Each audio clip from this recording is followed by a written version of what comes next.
Japan, the late bloomer. Societies and cultures are products of their time and place. The challenges of their physical environment shapes national character. For example, people who live in the mountains tend to be clannish, tight-knit communities who are quick to fight over their limited resources. Then there is Japan, the land of contradictions.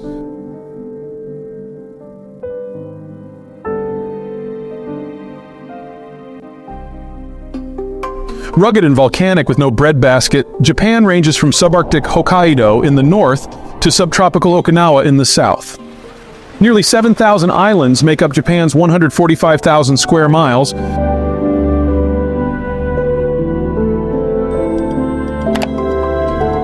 The medieval Japanese rarely knew security. Flat, arable, usable land is few and far between. The smaller the plot of agricultural land, the greater the chance that a weather or political event results in a poor harvest and the people have to struggle with less. The same geography that fractured Japan politically protected it strategically. To the east lies the vast expanse of the Pacific Ocean, and to the west are a handful of countries that for much of their history were too busy sorting things out on the mainland to conquer, or even pester Japan. Consequently, Japanese pre-industrial history was a never-ending litany of infighting with local warlords, the daimyos, willing to bleed the population and one another in the pursuit of their own interests. The Japanese emperor was little more than a figurehead with a dusting of religious connotations. Real authority rested with his military commander, the shogun. Unfortunately for the shogun and the emperor, imperial power rarely reached much beyond the tips of their troops' weapons. Rather than think of the shogun as all-powerful, it is more accurate to consider him the most powerful daimyo. Because of Japan's isolation and hillbilly hostility, the European empires largely ignored it. They preferred larger, flatter, richer, more attractive colonial targets. Think India and China. Distance played a role too. It took a year for a sail-powered ship to make the trip from Europe to the Indies.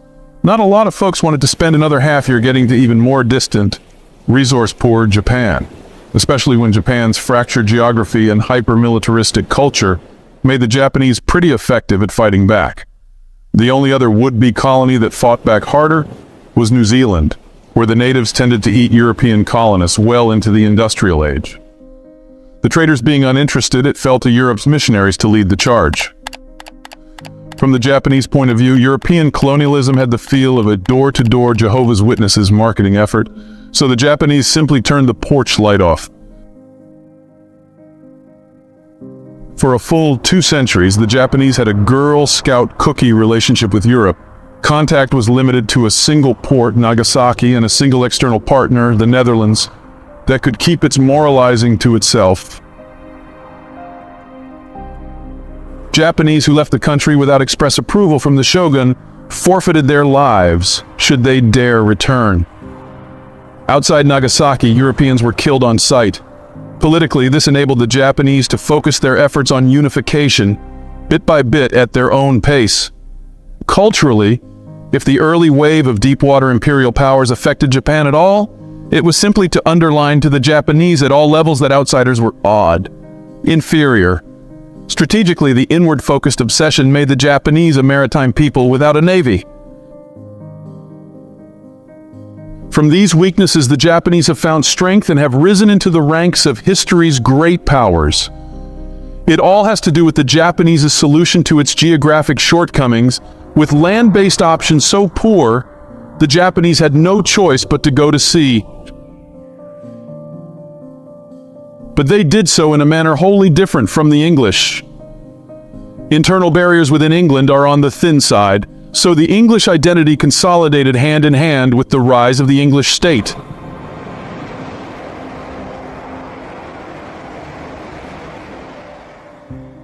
Medieval Japan was a mountain-riven land with no clear core. Flattish portions of land were too far apart to unify easily, so strategic bickering was the norm.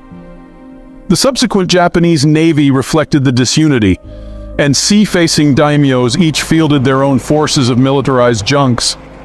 No individual daimyo could boast a large enough naval force to sustain a trade route, much less a mainland Asian colony, while still defending his territory back home. So Japanese interaction with the wider world was far more adversarial and far less disciplined than that of other naval powers. Not so much fleets as mobs on water. Less imperialism, more piracy. Japan as a nation was forged in and by this naval chaos. Japan's topography made roads so difficult and expensive to construct and maintain as to be irrelevant. But once you could float a boat, towns near and far were just a sail away. Such naval connections, both hostile and friendly, weren't just Japan's primary infrastructure, but also its political unification process. In 1800, roughly a millennium after the Japanese cultural emergence, all of coastal Japan finally was at least nominally under a single government. The Tokugawa shogunate. But before the Japanese could explore what that meant, the world rudely intruded into their affairs. Concerned that imperial European chocolate was being put into their Asian peanut butter, the U.S. dispatched Commodore Matthew Perry to Japan in 1853 to force negotiations about American influence into the region's last European free chunk of territory. Because Perry was the guy who operationalized the Americans' first steam-driven naval vessels, he didn't feel he needed to be very polite about it. His small task force demonstrated its ability to easily overpower everything the shogunate could float, with sufficient firepower in reserve to shower destruction upon Tokyo.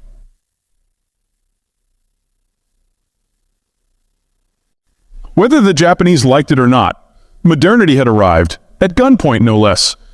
Shortly after Perry's visit, the British, French, Dutch, and Russians visited, demanding similar concessions. In 15 years, the sudden introduction of the outside trade and the industrial technologies that went with them shredded Japanese social, political, and economic norms, which had yet to fully absorb the consequences of Japan's own unification. The result was a fundamentally different kind of empire. In part, the difference was because the rationale was different. Going abroad gave the Europeans opportunities to get bigger and better and badder, so they could continue to duke it out in the European sandbox. But the European centers had become empires because their home geographies were pretty good to start with. Japan's land wasn't in that league. All Japan had was a natural progression of its national unification process.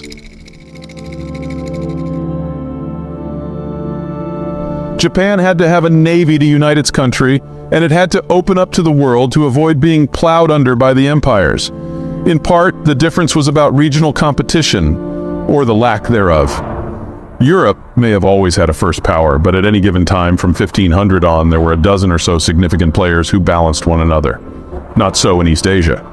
As recently as 1800, Japan was the only local power that had any semblance of unity, and after Japan's forced opening to the world, it was the only local power with steamships and firearms. Unity enabled the country to take full advantage of the new industrial technologies, and Japan instantly became the dominant regional power.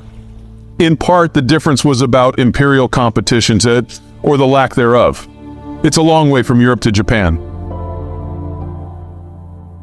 Once the Japanese mastered the making of cannons, the Europeans simply could not compete effectively so far from home. Even the Americans left. Not long after Perry invited himself into Japan with all the subtlety of a mafia protection salesman, the Confederate Army was bombarding Fort Sumter, and Yankee attentions turned elsewhere.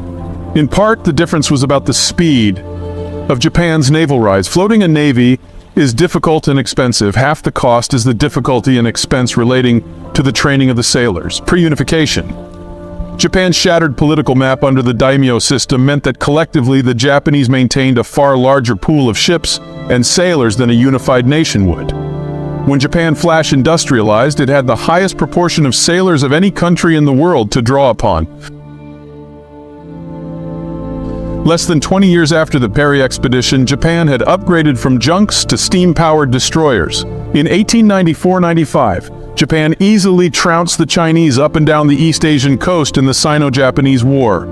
In 1904-05, Japan conquered all of Korea while also sinking the entirety of both Russian fleets in the Russo-Japanese War.